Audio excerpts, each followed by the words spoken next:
sebagai bidan edukasi. Dan saya Indah Citra sebagai Bapak. Selamat menyaksikan. Ada apa toh, Bu? Ibu tadi habis dari kamar mandi. Terus ternyata ada yang lemes, Pak. Gitu. Barangkali Ibu tadi ngobrol. Gitu ya, Pak. Iya. Yaudah, Ibu kamar lagi ya, Pak ya. Aduh, Pak, ini loh, Pak, aku sakit. Tadi lemes lagi. Iya, Bapak juga nggak tahu kok masalah gitu. Kayaknya Ibu mau melahirkan, kayak kita bidan aja. Sekarang aku bidan, Pak. Iya. Yaudah ya, Pak, yuk. Assalamualaikum. Waalaikumsalam. Ibu, Pak.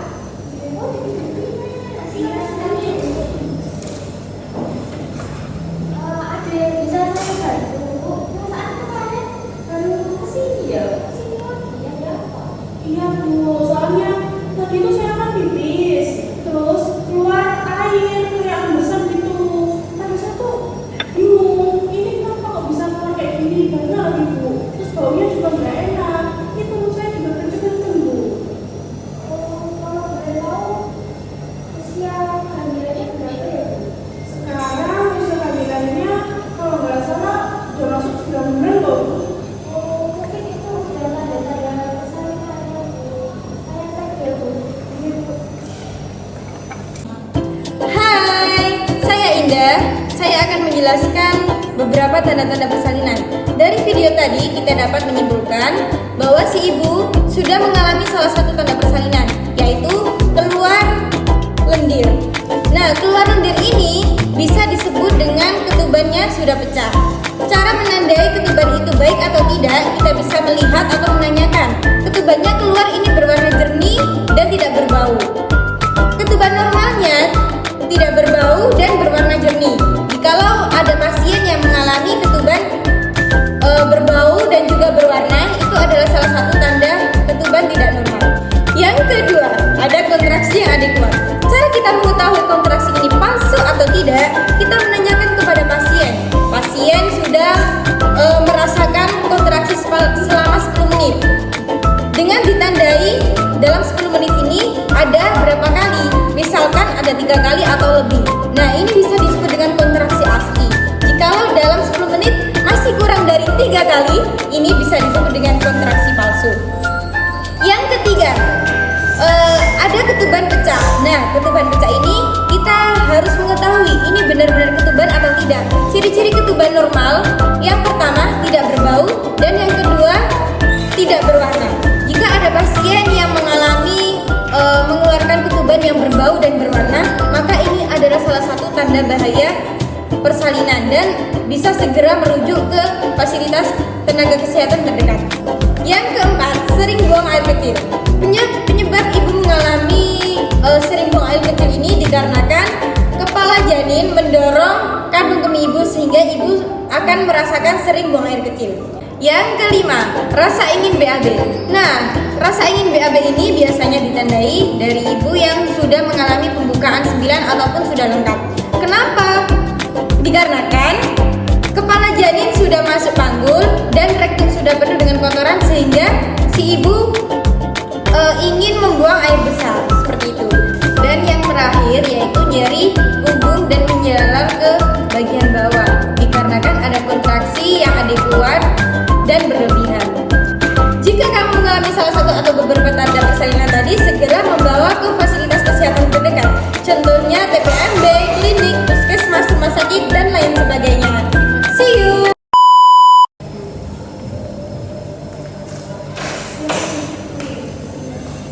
Gimana, Bu? Kabar istri saya? Nggak apa-apa tak, Bu? Setelah saya periksa tadi, ini udah termasuk mau persalinan. Kan katanya ibunya tadi kan udah 4 jam yang lalu dibayar kita. Dan ternyata nggak dibawa ke sini. Iya, tadi itu saya kira cuma air kecil aja, Bu. Makanya tidak saya bawa ke sini. Terus saya bilang lagi kalau keluar lagi terus baru saya bawa ke sini. Dan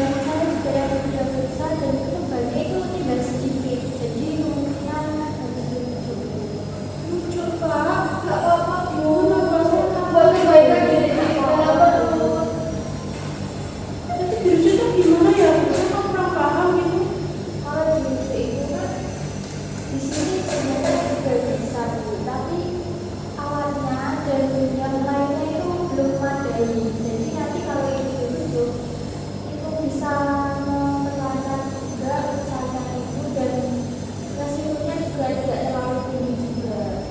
Kalau ya Bu, yakin aja, obatnya nanti juga ada kalau dirujuk. Ini Pak. Jadi gitu Pak Bu, nanti surat-suratnya saya akan tuliskan. Lalu nanti jika udah di ACC dengan pihak rumah sakitnya, nanti saya akan menghubungi bapaknya untuk membawa ibunya ke rumah sakit. Iya Bu. Iya Bu, selalu kok Bapak akan dampingi Ibu selalu setiap saat. Halo guys, saya Kusul.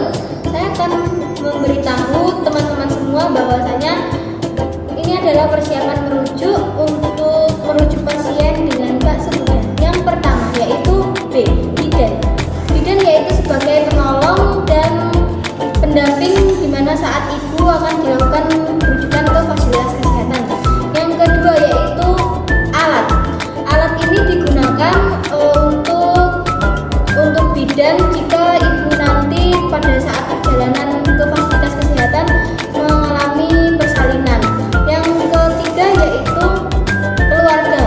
Di sini bidan akan memberitahukan ibu dan juga keluarga di mana akan dilakukannya rujukan ke fasilitas kesehatan. Yang keempat yaitu surat. Surat-surat ini sudah dibuat oleh bidan untuk diberikan kepada fasilitas kesehatan yang akan dilakukan rujukan atau tempat merujuk. Kemudian yang kelima yaitu obat-obatan ini digunakan untuk mengurangi rasa sakit ataupun diperlukan untuk ibu pada saat merujuk ke fasilitas kesehatan. Yang keenam yaitu kendaraan. Kendaraan ini kendaraan yang cukup baik di mana bisa dipakai bidan dan juga ibu untuk berjalan ke fasilitas kesehatan. Yang berikutnya yaitu uang. Kita ingatkan lagi pada ibu dan keluarga bahwasanya membawa cukup banyak uang karena untuk membeli obat-obatan ataupun perlengkapan-perlengkapan pada bayi nanti di fasilitas kesehatan. Yang berikutnya yaitu darah. Darah di sini kita ingatkan pada ibu dan keluarga untuk mencari sebelum akan dilakukan persalinannya. Darah ini dibuat untuk berjaga-jaga atau kemungkinan untuk ibu melakukan transfusi darah. Terima kasih. Dadah. Video dari kelompok kami. Apabila ada kesalahan, kami mohon maaf sebesar-besarnya. Wassalamualaikum.